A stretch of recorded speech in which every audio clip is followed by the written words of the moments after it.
নমস্কার বন্ধুরা। তো চলো আজকে আমি তোমাদের সাথে শেয়ার করব what I it in a day my pregnancy. তো প্রতিদিনের মতো আজকেও সকালে উঠে খেয়েছিলাম কিছু ভিজিয়ে রাখা ড্রাই ফ্রুট। তার কিছুক্ষণ পর খেয়েছিলাম 1 কাপ চা আর 2টো টোস্ট।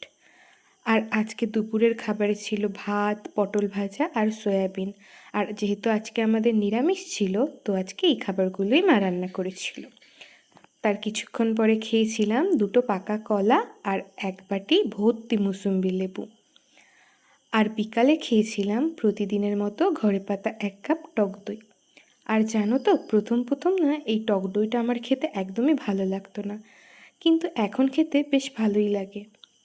তারপর সন্ধ্যাবেলাতে খেয়েছিলাম 1 কাপ মাদার্স হরলিক্স। আর আজকের রাতের খাবারে খেলাম 2টো আটার রুটি আর আলু ভাজা। তো আজকের মতো তোমাদের সকলকে টাটা।